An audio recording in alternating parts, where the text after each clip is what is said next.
Pasamos a la segunda de las expresiones artísticas del románico, que es la escultura.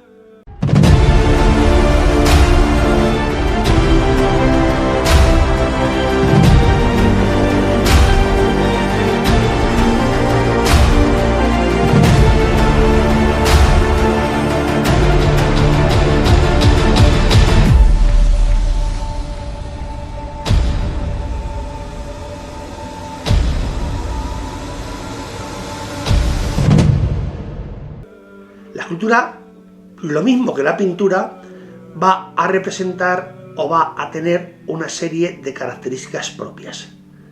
Primera, las imágenes se esculpen de forma frontal, ley de frontalidad.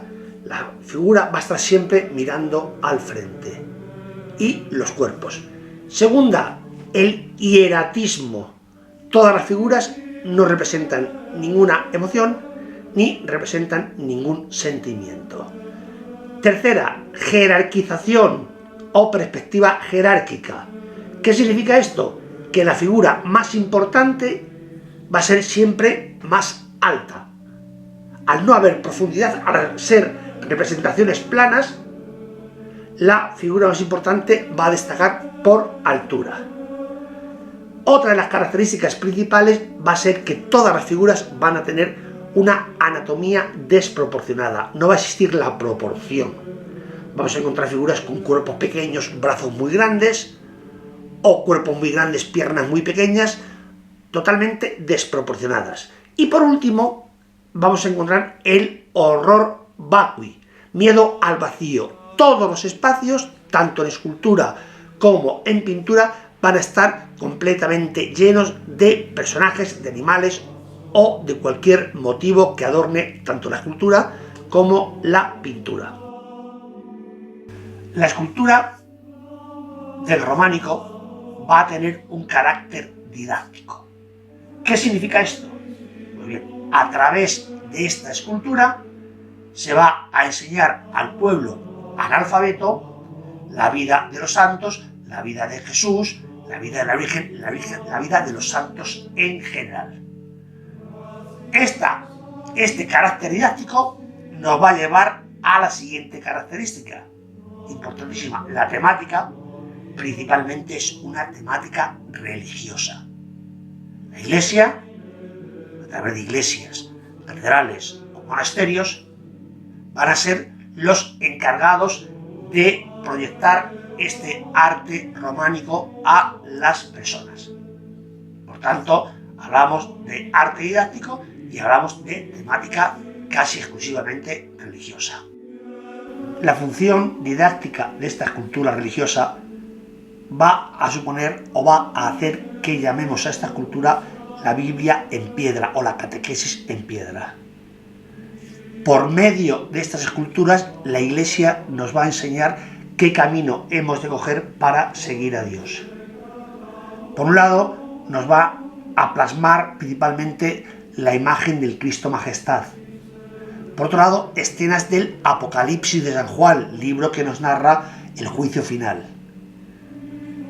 Y por otro lado, nos va a esculpir el cantero o el escultor románico escenas del diablo o escenas del infierno que dan realmente miedo. Entonces el pueblo tiene que elegir. Si pecas, vas a ir a este infierno tremendo. Si no pecas, sigues a Cristo y vas al cielo. Por tanto, la función didáctica va a llevar, como os he dicho antes, a que la conozcamos como la Biblia en piedra o la catequesis en piedra. La escultura está subordinada al marco arquitectónico, a las diversas partes de esta arquitectura que ya conocemos del vídeo anterior. Y la parte más importante va a ser el pórtico. Las diversas partes de este pórtico, parteluz, tímpano, arquivoltas, jambas, van a estar completamente decoradas. Recordamos el horror vacui. Dentro de la escultura románica vamos a encontrar dos elementos muy repetitivos. Por un lado tenemos el crismón, que formando una X y una P representa a Cristo, Cristo victorioso, igual que se alude a la Santísima Trinidad, Dios es Padre, Hijo y Espíritu Santo. Y por otro lado vamos a tener el Pantocrátor con el Tetramorfos. El Pantocrátor es el Cristo Majestad esculpido o pintado, que le veremos luego, dentro de una especie de almendra, de una especie de orla que se llamará almendra mística. Y en su lado tendremos 4 animales, como estáis viendo ahí. El águila representa a San Juan, el león a San Marcos, el toro a San Lucas y el ángel a San Mateo, los 4 evangelistas. Hemos hablado antes de la adecuación de la escultura al marco arquitectónico y hemos hablado del pórtico. Pues bien, otro de los lugares donde se va a esculpir va a ser en los capiteles de las columnas. Recordamos las partes de la columna: base, fuste y capitel, parte superior de estas columnas. Pues bien, a imitación del capitel corintio, griego y romano, los escultores del románico van a esculpir escenas bíblicas en estos capiteles. Hemos hablado antes de una de las características, era el horror vacui. Pues bien, siguiendo con la adecuación de la escultura a la arquitectura, hemos visto que se esculpe en los pórticos, hemos visto que se esculpe en los capiteles, pero va a haber lugares de estas iglesias, de estos monasterios planos, donde el escultor, para no dejar nada en vacío, va a esculpir. Y estos concretamente van a ser los relieves de esos espacios planos. Aunque en menor medida existe un tipo de escultura alejada del marco arquitectónico, no supeditada a él. Esto es lo que llamamos escultura exenta o de bulto redondo. Por decirlo, por explicarlo un poco a grosso modo, es aquella escultura que podemos ver en todas sus dimensiones. Y aquí va a destacar sobre todo el Theotokos o Theotokos, que es la Virgen con el niño, donde va a destacar el hieratismo que hablábamos al principio. No muestran absolutamente nada y no existe ninguna comunicación entre la Virgen y el niño Jesús. Y por otro lado, los Cristos crucificados. El Cristo románico se va a caracterizar por llevar 4 clavos, 2, uno en cada mano y uno en cada pie. Y va a haber 2 tipos, unos completamente vestidos, como es la Majestad Mayor, y otros vestidos de cintura hasta las rodillas, como puede ser el crucifijo de Doña Sancha.